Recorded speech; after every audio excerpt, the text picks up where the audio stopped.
Hello and welcome to Triple Double, brought to you by Double Clutch from right here at the Benchwarmer shop in the world famous London's Camden Market. I'm joined by this man to my left, a man who's been riding the pine since 1999. It is the purveyor of this fine establishment, the man himself, Sammy the Benchwarmer Gunnell. Greetings. And to his left is a man who needs no nickname. He is no nickname, Mr. Nick Whitfield. How's it going? So, this is a brand new show here on livebasketball.tv. We're basically three hoop heads, and we're going to dissect and argue our way through some of the greatest NBA unsolved and unresolved debates. Episode 1, the very first one we're going to go with, in the middle of the playoffs, is the greatest ever playoff upsets. So, Sammy, who have you got? I got the Seattle Supersonics versus the Denver Nuggets, 1994. Heartbreakingly iconic. For those of you who don't remember that one, get on YouTube if you don't have a VHS, and let's face it, if you don't remember it, you didn't have a VHS. Good choice. Nick, who have you got? As a lover of 90s basketball, I do like that pick, but I've gone for something a little bit more up to date. I've gone for Cleveland coming back from 3-1 down in the 2016 finals. Both excited to be here? Get this going? Very excited. Let's do it. Excellent. So we're going to do a debate show. We're going to go 3 rounds. First round, I feel like we're going to have timer then, but we'll go. First round is going to be the teams and the stars involved. Was this really an upset? So, coming to you first, Sammy. Thank you, Mike. I appreciate that. And basically, who were the teams involved? So first of all, let me lay it out to you like this. The Seattle Supersonics. First of all, you've got 2 players as your front runners who have got nicknames. So already they're a great team. Sean Kemp, Gary Payton, the Rain Man, the Glove, the young superstars, the guys that get the crowd going. You know what I'm talking about. Greatest NBA jam duo. Possibly. Possibly. I would challenge that. Yeah, that's another Next week. time. But we've got Sean Kemp, we've got Gary Payton, both of them all-stars. We've got George Karl, also an all-star coach that year. We've got an amazing young team. We've got Kendall Gill, Detlef Schrempf, just acquired that season before. Franchise record 63 wins through that season. And they face off against the Denver Nuggets, whose biggest star at that time was Dikembe Mutombo, not yet an all-star. And then you also had they also too had young players as well. So you've got Abdul Rauf, LaFonso Ellis, Robert Pack, Brian Williams, Rodney Rogers, some guys who at that time you'd hear their names and you'd be like, who? And they basically had a boring struggle to get above 500 season. They finished 42-40. And so you had this big dog team against this group of nobodies who didn't have any all-stars, who had a terrible record. Was it an upset? For that very reason, yes it was. This was the most unlikely matchup. It should have been a cruise through for the Sonics, but spoiler alert, it didn't go that way. So it was a league leading 63 wins as well, wasn't it? Exactly. So this is the 1 versus 8 seed. They were the strongest team in the playoffs. Number 1 Supersonics, 8-seeded Denver Nuggets. Just run-of-the-mill first round. Let's just get through it and make our way to the finals.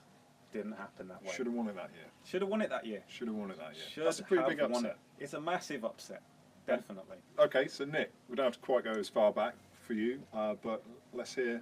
So let me take those 63 wins and let me add 10 to them. In terms of context, this Warriors team they broke a record I personally didn't think I'd ever see broken. The 72-win Bulls were a team kind of up there with Wilt Chamberlain's 100 points. I never thought I'd see a team break that record. You've got Steph Curry, and we're talking about peak Curry here. We're talking about everyone saying he's going to break the game with the way he's playing, with the way he shoots the ball. You've got Klay Thompson, you've got Iguodala, you've got Draymond Green, you've got all these guys, and we're comparing them to a Cleveland team who LeBron is coming off having lost to the Warriors, this same Warriors team the year before. This is a guy who's been criticised for teaming up with Wade and Bosh in Miami, saying he needs to be with superstars to win. Irving is not the kind of established star that we now see him as. Cleveland's won 57 wins, just one more than Toronto that year, and they managed to upset the Warriors, a team that were everyone's favourite that year. I'm trying to avoid It's good. recency bias. I'm trying to It's avoid good. recency bias. It is good. It's a good So, one. the winningest team to not win a title, by the way, they're out of shot now, but you guys can see, I've got my 72-10 Jordan Oh, socks wow. on, Nice. which is Represented. representing. To me though, can I just say that's well, no, it would validate what Nick's saying, and I don't want to do that. I don't want to do that. Brilliant. He's So, talking rubbish. Is it really an upset, though, if one team's got LeBron? That's a great point. That's a great Moving, point, Mike. look at the rest of the roster, and also remember, Kyrie Irving, Kevin Love, All-Star, All-Star. look at this is a team getting regular contributions from Channing Frye, from Richard Jefferson, from Deladova, from Timofey Mozgov. LeBron, we hadn't seen him do it all at that point. This was, and this is why I think context is important in that win. We think even just a couple of years later, what LeBron does in the playoffs every year now, nothing surprises us. This was the first year he'd kind of really taken a team completely on his own back and got all the way to the championship. He did. It's true, but we do see in this day and age more. You know, we have playoff Ronaldo, we have playoff whoever else. We definitely got playoff LeBron, and so him going in as whatever seed. What seed were they?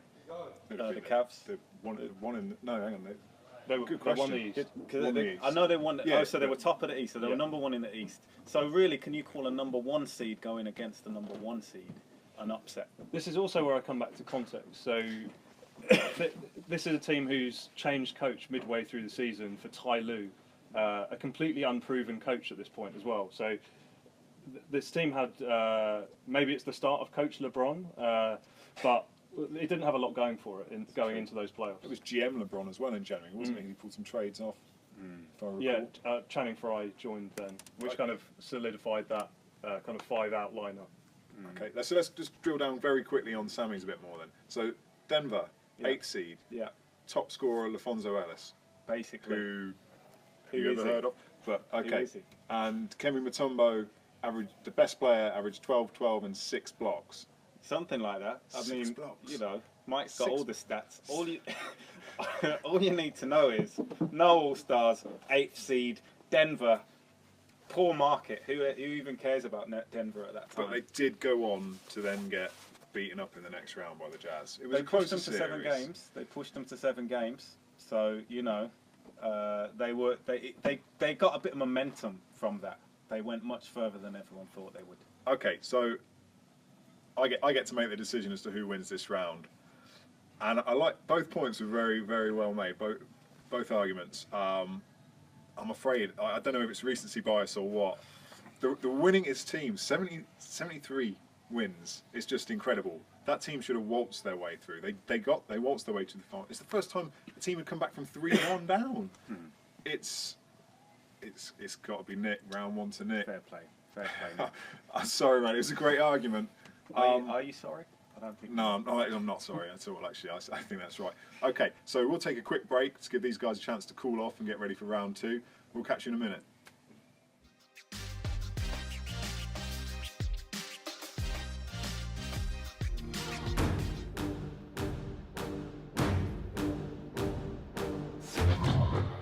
Hear the sound of the bells when the Lord gone, and the voice when the war's on.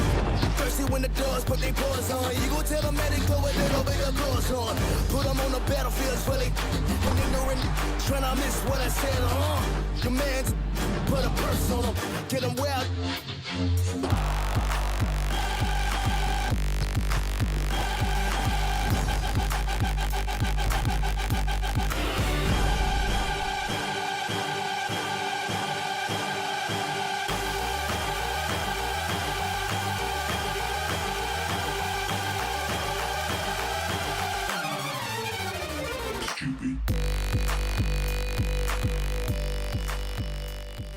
Play it on the world's most powerful console.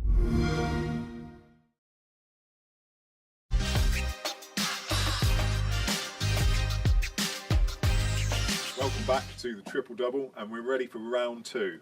So, Nick has a 1-0 lead in the debate so far. Round 2 is how close was this series? And we're going to come to Nick first. So looking at that series, I think it really depends how you're defining close. you might look at the score lines in those games, and all of them were blowouts apart from game 7. So what we actually have is two teams exchanging blowout wins here. So what I think is the most interesting part of this series is that for literally half the series, the Cavs are playing on the brink of elimination. They went into those last games knowing every single one. They can't lose a single game and they're out. And so that's kind of how I really think about that series being close. Not in terms of games necessarily, but as the series as a whole. Good point. Yeah, I think that's fair. Was it game 3 where, despite it not being a close game, Cleveland played basically the perfect game, finished with 120 points, and I remember at that point thinking, well, there's no way they're going to pull off 3 more perfect games, and they didn't, not perfect games, but you know what I mean, to beat this team. So, despite the blowouts, it was still a 7-game series. Well, this is where this series has the edge, because not only were the Nuggets in the same situation, a must-win situation, we had close games, we had overtimes. So, think of it like this. The first game, the Sonics come out firing, they're playing at home, home fans are going crazy, the Key Arena, legendary. It's an absolute blowout, 106-82. The Sonics battered the Nuggets, absolutely battered them. Game 2, same scenario, 97-87. It's a double-digit win, dealt with them. Game 3, they go back, they go over to Denver, looking to finish it off. Bearing in mind, at this point in time, the first round was a 5-game series, so it was just a short series. Looking to just close it out. Sean Kemp said it himself. He's going to go there, finish it out, get some rest, get ready for the second round. Sean Kemp said a lot of things. Sean Kemp said a lot of things, but he should have been right about that. Yeah, but it didn't go that way. In fact, it was blowout the other way. Nuggets 110-93. Game 4, we get the first overtime, 94-85. The Nuggets win again. The series is tied. They go back to Seattle. All the momentum is on the Nuggets side. All the pressure is on the Sonics side. This pivotal game goes into overtime. Dream scenario. Season on the line. And the Nuggets pull it off in overtime. We see a clutch moment. Kendall Gill scores a layup to get the game into overtime. Dikembe Mutombo grabs that last rebound just to seal the deal. You see Sean Kemp desperately, but in vain, trying to go for the ball. I don't know if he was maybe going to go for a 4-point play at the buzzer like LJ, before LJ. Yeah, and then we see that amazing moment, which we'll talk about a bit later. And Mutombo had a game winner waved off with, was it 0.5 of a That's second, right. caught the turnaround in the block, and Crazy, which could have killed him. which firstly, Kemi Mutombo shooting a turnaround in the block. Yeah, What's happening? exactly. But okay, all right. That's an interesting one.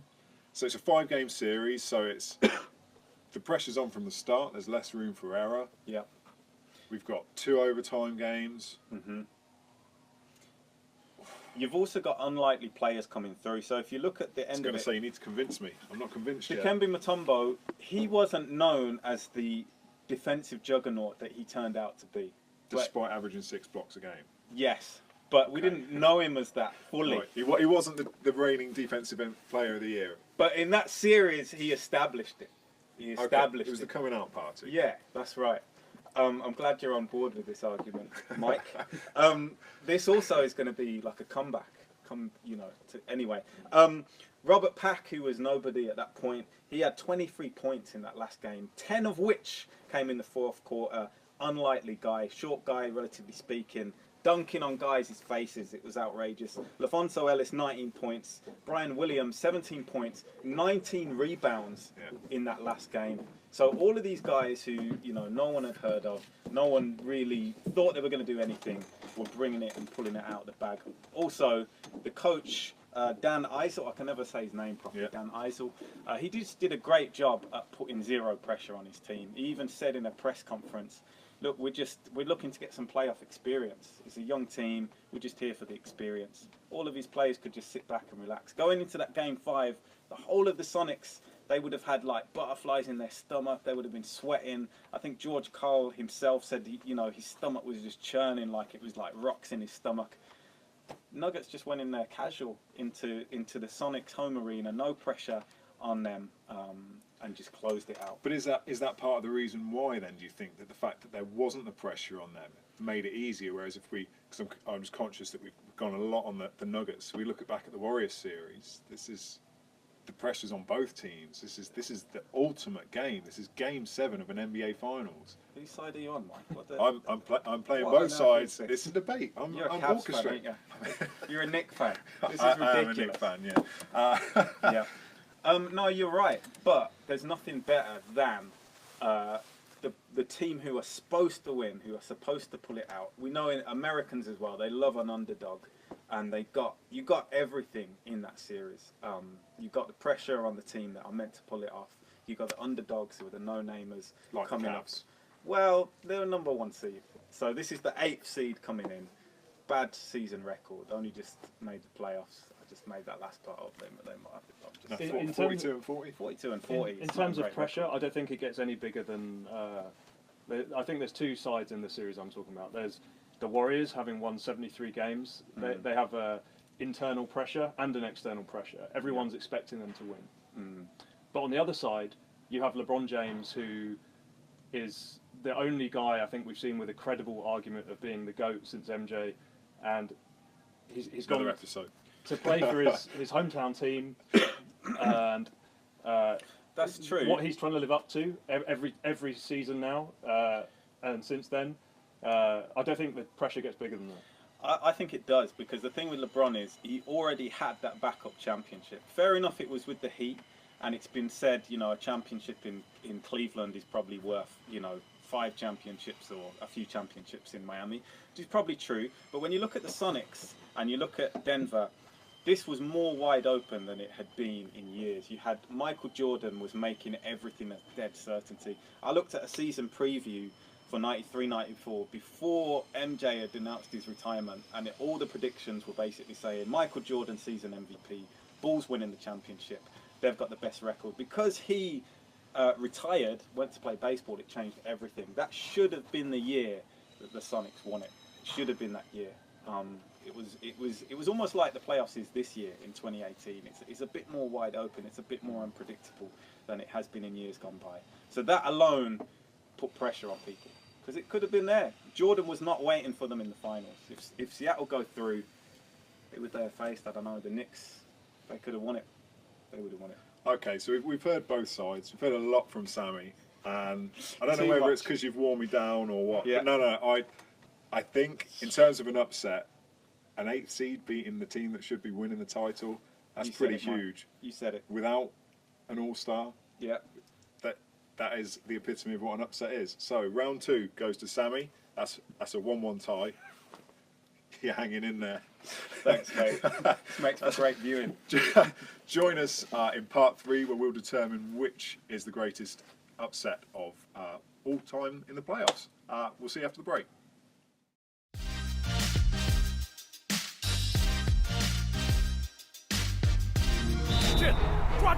Wait, what did you say? The Los Angeles Lakers select Welcome to the Mad Ants, son. It's my team. It's never going to be yours. Knock it off! Let's see who scores the most points tonight. Enough talk. Let's play. See through the dark, push through the rain, numb to it all. I'm acquainted with the pain. You just tried to run before you could crawl. The question is, are you up for it?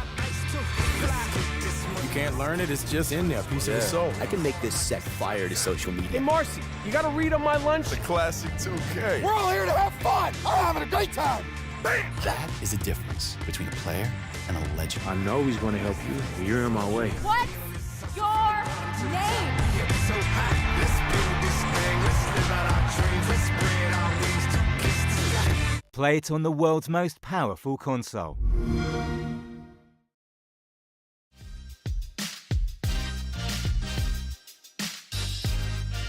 Welcome back to the third and final part of today's first ever episode of the Triple Double. We're tied at 1 apiece, and we're about to decide what in fact was the greatest NBA playoffs upset of all time. This round is about historical impact and iconic moments. And so, because of that, we're going way back to '94, and Sammy's going to tell us why it's the Nuggets. Well, I'm going to draw. This is my absolute trump card round, where I'm going to bring out what makes this the most significant playoff upset of all time. If it's not a Robert Pack dunk, I don't care. Let's start off with a Robert Pack dunk. Down the lane, dunks it, drops on the floor, comes up like this. It was on every highlight film as a kid. Amazing. You've got the Dikembe Mutombo on the floor, which always slightly annoyed me a little bit, but it's still an iconic moment. I reckon it annoyed Sean Kemp quite a lot. You've also got, what else you got in there? You got the Sonics fans chanting "sweep" at the end of Game 2, which is quite comical when we look back. It's sort of like the Philadelphia 76ers dropping confetti when they thought they'd won the game and then lost. I remember the Sasquatch logo, how it was flying something as well. Yeah, exactly. You've also got the fact that this was, and this is my trump card, that this was Seattle's best opportunity in hindsight to win a championship. Fair enough, they went to the finals in 1996, but they went up against a Michael Jordan Chicago Bulls, which is basically an inevitability that you're going to lose. Obviously, they did give them a good little run, pushed them, but Michael Jordan won, obviously. And because of that, yes, I said it, because of that, we do not have a franchise in Seattle today. Wow. Boom. There's your historical impact, Mike. Because the Seattle Supersonics, yes, they've had great players. They've had a great history. Yes, they have won an NBA Finals, but that was another generation ago. That none of us remember that. None of us were born, I don't think, when that happened. I don't know why I looked at you, because me and you are like the same age. Yeah. It's because my hairline goes further back. Insulting myself. No, not at all. But we don't have a franchise because of this loss. I would go as far as to say that if Seattle win the championship in 1994, which they should have done, we would still have a franchise there today, and we have this ongoing drama right now. Beat that, Nick. So you're not a fan of the Thunder then? I can't stand the Thunder. Okay. As any, not to say I'm a Sonics fan, but any teammate of Russell Westbrook. Yeah, I love the Sonics, and because I love the Sonics, I don't like the Thunder. Okay, well, let's talk about the Thunder. In terms of, I like the way he did that. In terms of historical significance, this might be a strange point, but I'm actually going to start with a player who wasn't even in this series. So, before the Warriors entered this finals, they actually came back from their own 3-1 deficit against the Thunder with Westbrook and Durant. Mm-hmm. And obviously, as we know, the next season Durant teamed up with the Warriors, and having lost to them, if they'd gone on to win the finals, I literally don't think he could have justified joining that team. So we're now obviously looking at a team that we don't know how many championships they could win, that Warriors team. So even outside of the teams competing, this series was kind of felt all around the NBA. I also think it changed the... we've talked about legacy with LeBron a little bit already, and I think this series was really where people started to make that MJ comparison. Mm-hmm. I know for me personally, watching it, it was the first time I kind of really looked at him, and it reminded me of watching MJ live, and just in terms of the level of performance he was able to drive his game to. Mm-hmm. The next point I'm going to make is about, and this is one for the kids, is about internet impact. I'm not sure there's been more memes than Warriors blew a 3-1 lead. So that was felt all over the internet. That's very true. I'm glad that you brought up Kevin Durant, because basically, first of all, I'm not even going to go into the fact that Seattle drafted Kevin Durant. So that's, do with that information what you will. But I don't think he at all was justified for going to the Warriors, based off of the fact that they were their arch nemesis. They could have come back the next year. They could have given it what for. We could have had a historic rivalry in the making. But Kevin Durant, and I'll make this as my second pivotal point of the evening, Kevin Durant ruined the NBA. He ruined it by going to the Warriors. He made a dreadful decision. If we still had a franchise in Seattle, Kevin Durant stays in Seattle. Seattle are happy. He's happy, not like the grumpy Kevin Durant, which we've had for the last, 10 years. We would have a different NBA landscape right now. So, yeah. I think you're making my point for me in terms of whether we agree or not. After that series, he moved, and it's caused a massive impact on the NBA. Whether we think it's right or wrong, it's kind of changed the course of the whole league. But it wasn't to do with that series, though. It was to do with the series that happened before that. So it's not the series that you're talking about. But I think it is. I think if, from his own perspective, Kevin Durant, if the Warriors had won, and that would have been 2 championships in a row, and he would be joining a team that's just won 2 in a row, he would have got even more heat than he actually did, which was crazy anyway. And I honestly don't think if the Warriors had won that series, he would have joined, because for his own legacy, he wouldn't have done it. But he did join us. I mean, we're taking the debate somewhere else. But he did join a 73 and 9 team, a 73 win team, which is not as good as a championship team, but it's a historic team that he joined. But I think all of it kind of messed the whole of the NBA. I liked the Warriors up until that point. I liked that OKC rivalry. I liked what was going on there. But he ruined it, and that series was great. You're right, and LeBron pulling it back around, carrying the team on his back was great. But you wouldn't have that series if you didn't have Seattle losing that first round. The guy, our friend wrote. Why are you laughing? It's true, Mike. I'm not buying it. But listen. That book, Basketball and Other Things, talks about Nick Anderson. And if he made those free throws. Yeah. If Seattle wins that series, we have a completely different NBA today. You reckon? Mic drop. Okay, so you're saying essentially... Excuse the pun.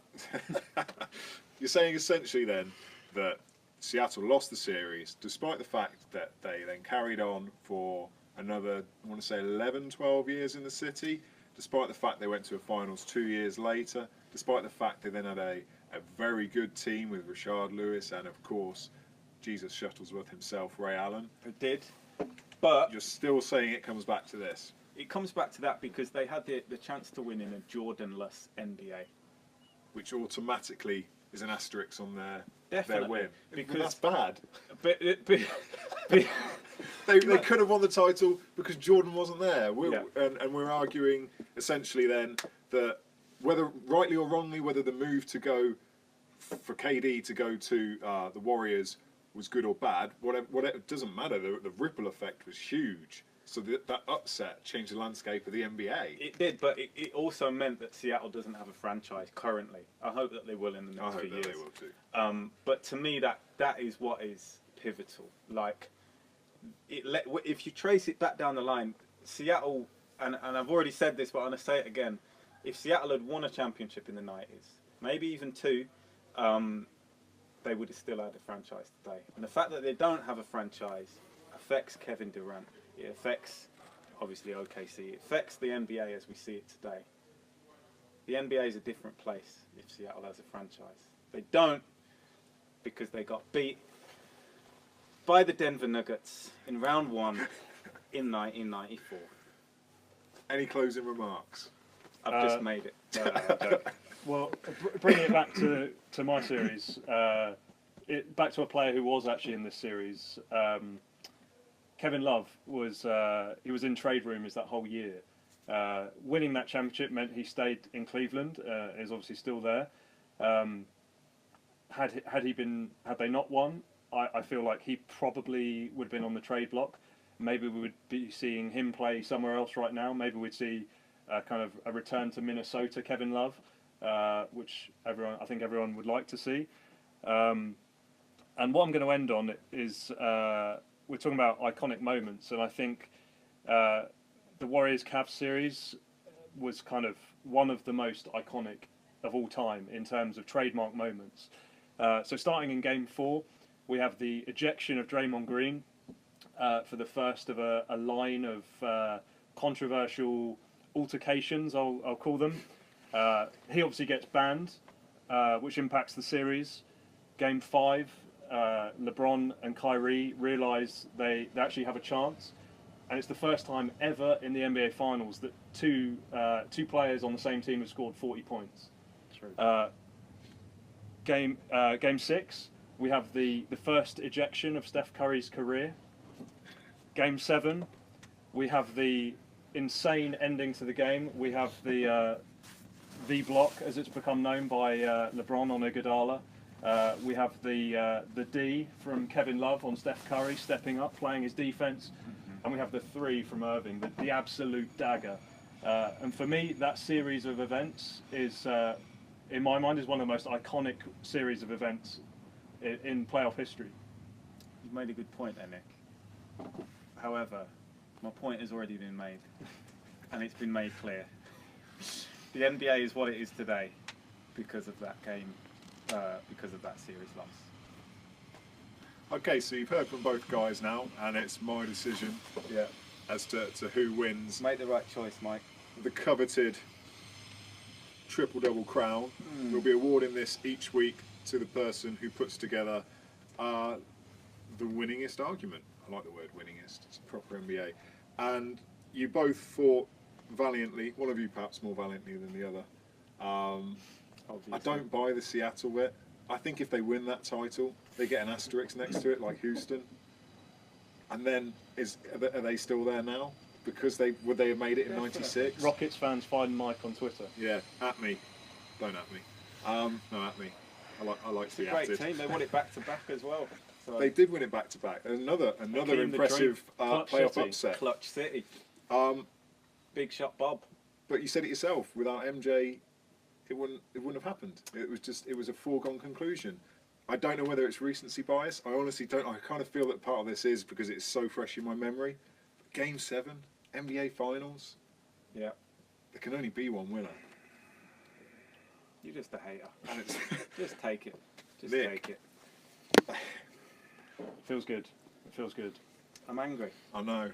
I spoke, off camera about regretting wearing this jacket today. Not because it's the Knicks. That was a great decision. More because of the perspiration. Now I'm perspiring even more. Thanks for that. Okay, so thank you very much to Sammy and Nick for making what's been, quite frankly, a very enjoyable first episode. Make sure you tune in next time. Thank you guys for watching. If you're in London or if you're visiting London, make sure you come to Camden Market and check out Sammy's store, The Bench Warmer. It is right here. Check him out at Warming the Bench on Instagram. Make sure you follow Double Clutch at Double Clutch UK on Twitter. I've been Mike Miller. He's been Sammy. He's been Nick. See you soon.